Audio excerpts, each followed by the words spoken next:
Well, hello, this is the human camcorder talking to you through Reddit. Basically, I'm going through Reddit and I'm going to answer few of your questions that I found interesting on various subjects relating photography and videography. To begin with, I'm going through DJI subreddit page, which has more than 150,000 subscribers, and I found an interesting question, something that it bothers me as well, and for the moment it's kind of difficult to give a correct answer, but let's try. It says here that Action 5 Pro, obviously DJI Action 5 Pro, unreliable Android connection. So one of the Redditor, Agrajag142 is asking this. He's wondering if anyone else is having a unreliable connection from Android to the DJI Action 5 Pro. Well, I thought you're never going to ask this question, Agrajag142. I have the same problem. I have recently purchased a DJI Osmo Action 5 Pro, and in order to operate this camera to its fullness, but before that, even to activate it, you need to use a DJI Osmo app, which is on your mobile, and it's called DJI Mimo. Let me get my phone somewhere here around. Now, the problem with that is every time I try to connect my camera to the Osmo Action 5, for example, to create a stop motion or a time lapse or just to shoot remotely, the camera always gives you the warning that the wireless connection needs to be on. If I'm in my own house, there is no problem with that. The wireless connection is always on, but if I'm outside, for example, if I'm at work or somewhere else where I'm using only 4G, if you try to connect your Osmo Pocket to the Mimo app, it gives you this warning that you have to turn on the Wi-Fi on. I don't know why the camera doesn't do this automatically. It should, but once this connection is created, then for me it works flawlessly. Now, I couldn't come across another problem apart from the fact that even if you go into the submenu of your mobile phone and try to activate the wireless connection, you still have to restart the application for the camera to be recognized by the DJI Mimo. It's kind of inconvenient. It's not very difficult to do. I mean, sure, yeah, right.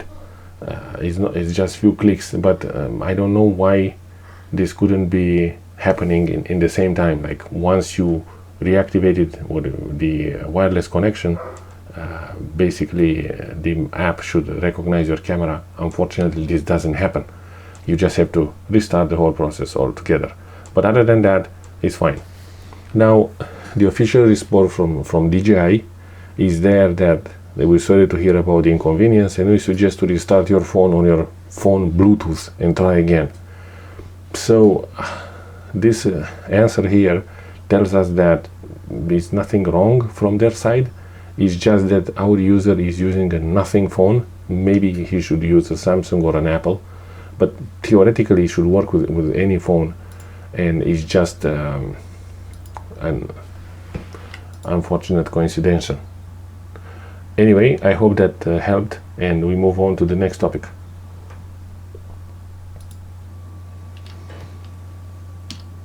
Another question comes from Chipmux, and he's asking why there are no ND filters from DJI. I'm not sure what is he talking about, like which camera, which model, what camera is it. Or if you read his question down below, it says that there are no ND filters from Mini 3 onwards. For all Mini models, probably he's referring to the drone. DJI Mini 3 didn't have any ND filters on their accessory page. I don't think there is an issue with that. There are plenty of manufacturers over the Amazon. You can find hundreds of them, maybe not hundreds, but tens of them. Why would you prefer to buy filters from DJI store itself? It's not like they will be more reliable or color, or there will be no color cast, or like I don't see what is the benefit. Most likely they will be much more expensive than anything else. Also, ND filters are again used in cinematography and videography to give you that 180-degree rule. So for example, if you shoot in 25 frames per second, you want your shutter speed to be 1/50, but because those cameras, they have a very wide and fixed aperture, if you set your shutter speed too slow, the image will become overblown. But I don't see why is this necessary an issue, especially if you fly your drone very high. Everything will look so small and the movement will be almost very hard to see.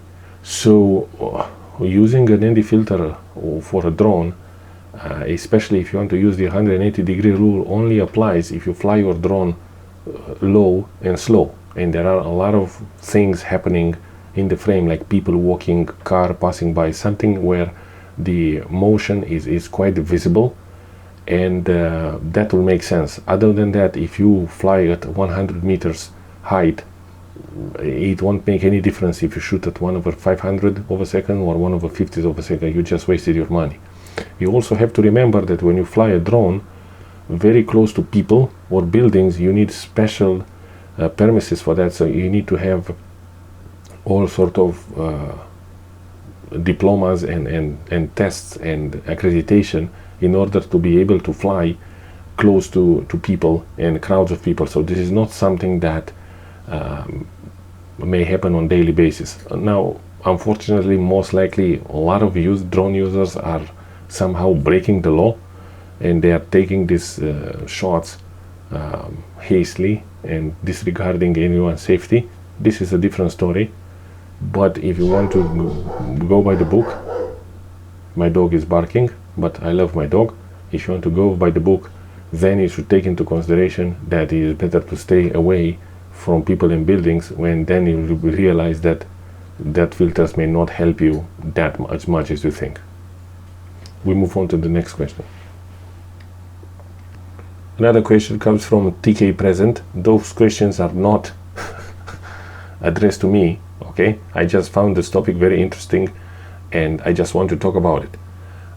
He's talking about Pocket 3 refresh care. I'm planning to buy a Pocket 3 in South Korea, but I live in Canada. Well, obviously there's no issue. DJI operates worldwide, so I don't think that's an issue.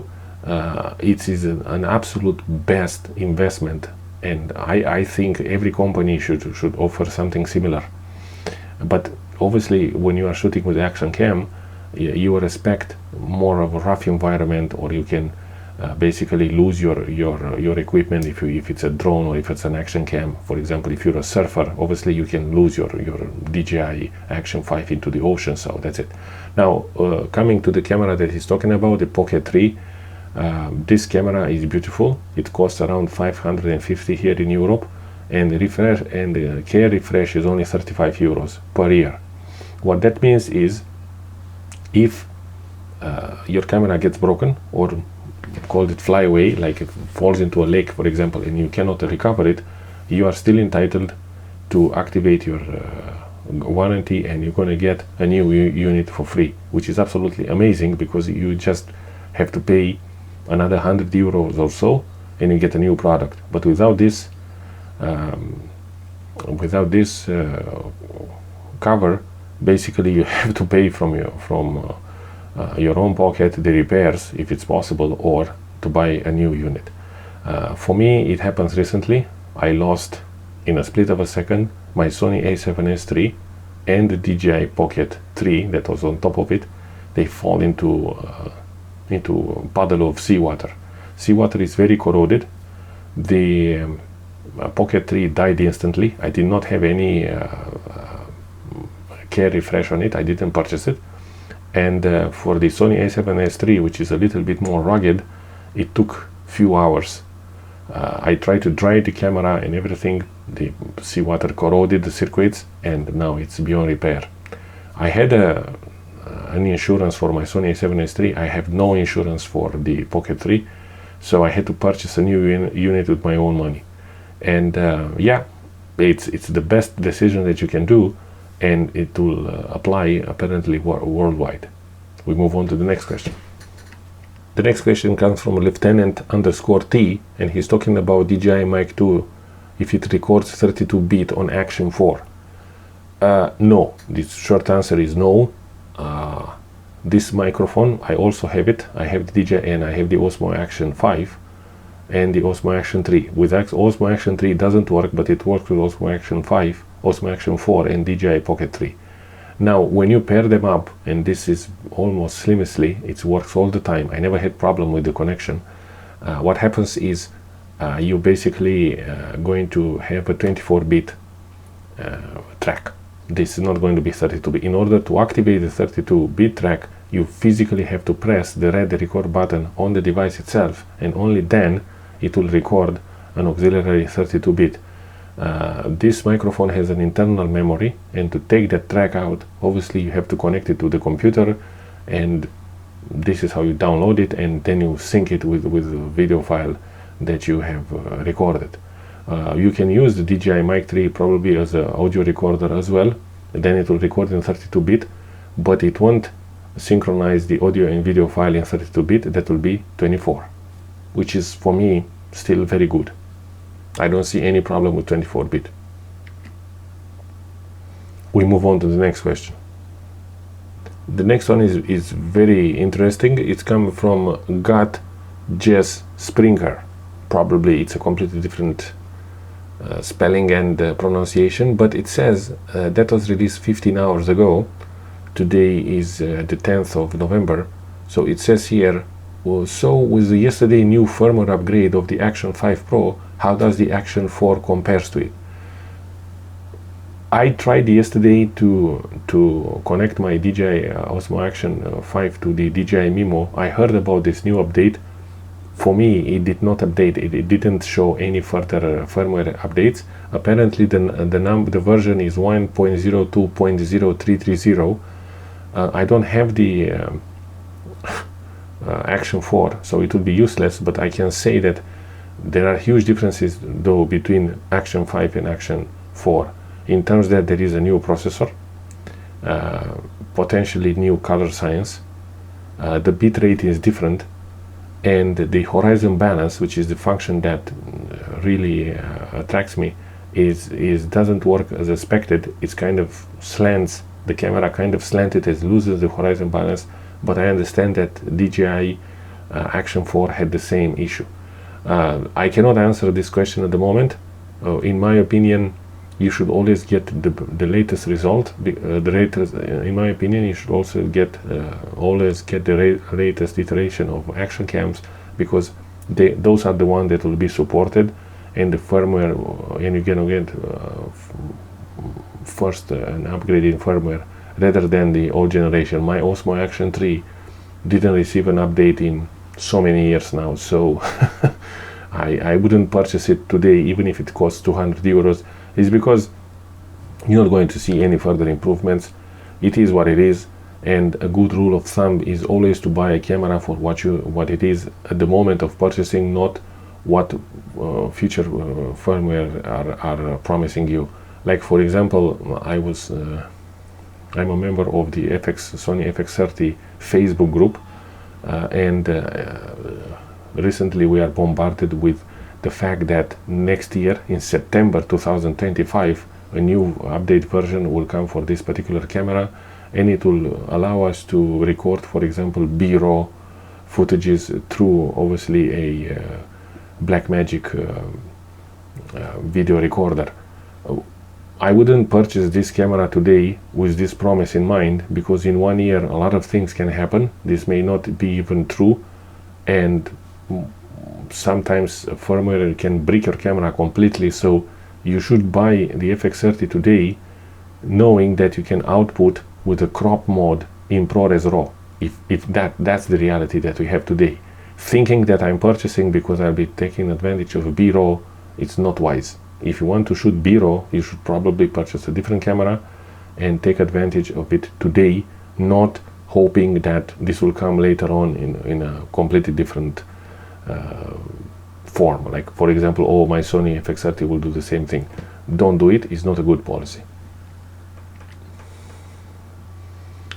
The last question I found very interesting from C Detective 9323. He has a DJI product, doesn't say which one, but it says that my DJI fell in shallow salty water for like a minute and a minute and a half. So it was keep on falling, or what it stayed in the contact with the water, isn't it? When I plugged it directly, it works, and I can extract the videos and all, which means that it works properly. Yet when I turn it on, it will only the battery, it doesn't turn on. And then he says, PS, I rinsed it with fresh water. Bro, like electricity and water doesn't do well. Somebody answered to him that better rinse it with isopropyl alcohol. Yeah, like you have this in your house, where are you going to get this alcohol? He said, done that already. No, you said you rinsed it with fresh water. Anyway, this sucks. Basically, this is exactly what happened to my equipment at all as well. Salty water is very corrosive. It is unpredictable what can happen in the future. Most likely the motherboard will get corroded and the device will simply stop working. Again, DJI refresh should come to help. If you have it, send it back to them. They most likely they will send you a new unit. The problem is, if you try to tinker it with it, if you try to repair it yourself, I think that will break the warranty. So whenever you have such issues, don't try to rinse it with anything, with water, with isopropyl alcohol. Just activate your DJI Care Refresh and they will look after you. Most likely they will send you a new unit. If you do not have that Care Refresh, well, that's a lesson to learn, and next time purchase one. I hope that helped, and I'll see you next time.